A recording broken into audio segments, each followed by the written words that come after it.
Welcome to SFL, Innovative Logistics Experts. It's such an honor today to have Chief Commercial Officer Jade Da Costa from Aero Africa joining me today to give me some airfreight industry insights and what to expect in the airfreight industry going forward. Thank you so much, Jade, for joining me. I was in the clearing and forwarding business for 25 years. I had my own owned my own clearing and forwarding business for 20 years.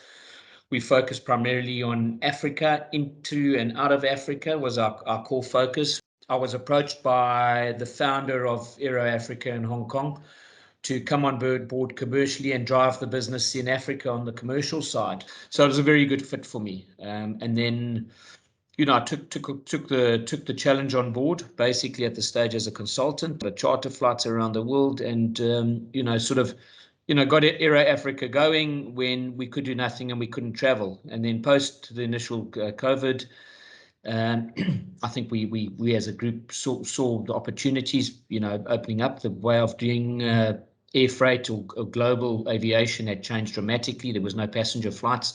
We were restricted to cargo flights only, with a huge demand globally, mainly out of China or Southeast Asia into Europe, the US, and then into Africa. Offering final mile solutions in 84 cities in Africa, to actually driving air freight products out of Europe, Asia, and America into Africa. And this gave us the opportunity to work with all the agents, from the big multinationals to the medium to small size agents. And, they've just given us tremendous support from probably the middle of 2021 with our first product out of Europe. We're building a product to East Africa, into Nairobi for East African distribution. We're looking at Cairo because of the demand. We're looking at Casablanca. The air freight, the rates out of most of the world, and specifically Asia, have gone, from $10, $12 up to $20, $25, depending on the commodity. After quarter one, we thinking it's going to stabilize. The rates will come back a bit. Space availability globally is going to be much easier towards the middle of the year and the back end of the year. But no one knows how it's all going to turn out tomorrow. I think, it's also difficult for IATA to plot the stats going forward if they don't know which carriers are going to be operating. But they know, areas like e-commerce is going to be driven. It is driven with the current situation, and got driven right through COVID. That e-commerce is going to be, they say, coming out of the States into Africa between 20 and 30% growth.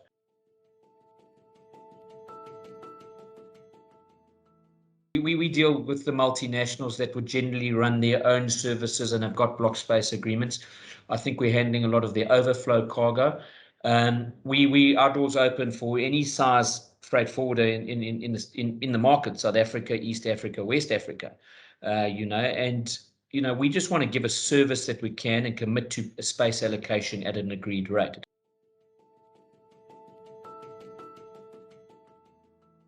The portal isn't working. So what that's done, it's put the demand on myself or my team to price every shipment almost on a back-to-back basis. So every shipment is being priced manually to an extent, whichever trade it is, just to see, because it's all going back to which carriers are operating on that trade route now, and half of them cancel their schedules and change their. So every proposal and rate is done on an ad hoc basis at the moment. So from a time perspective, we're spending 6-7 hours a day on quotes and pricing, where traditionally you'd spend an hour or two on the bigger, more complicated and complex quotes in and out of Africa, where the portal would have run the rest of them.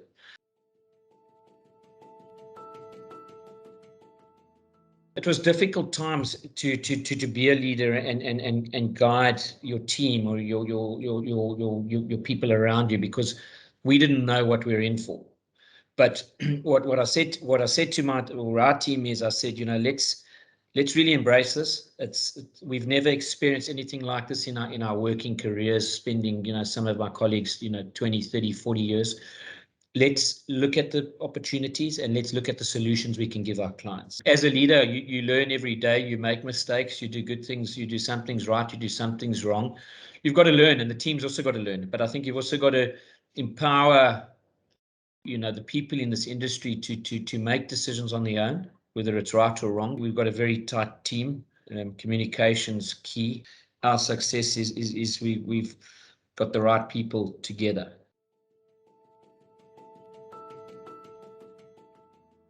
Moving on to the humanitarian side, we're part of a group that reaches out to help people in Africa with our infrastructure and our network of partners and agents in Africa, and access to a lot of charter aircrafts that working for the UN, UNICEF. There's always going to be reach out from one of your partners around the world that wants to help their clients get to a market, and we are a platform to help them in 30, 40 countries. Wendy, thank you. It's lovely reconnecting with you. I wish I had one of these glass balls that can tell me exactly what's going to happen or tell us what's going to happen, but we don't have a clue. Tomorrow it might change. Thank you for watching. To stay ahead of the game and for more content like this, don't forget to hit that bell icon and click to subscribe to our channel.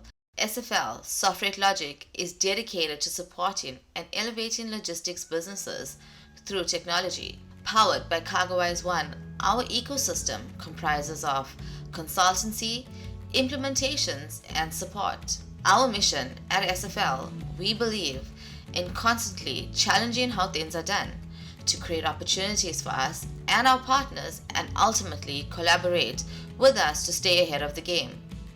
SFL Innovative Logistics Experts.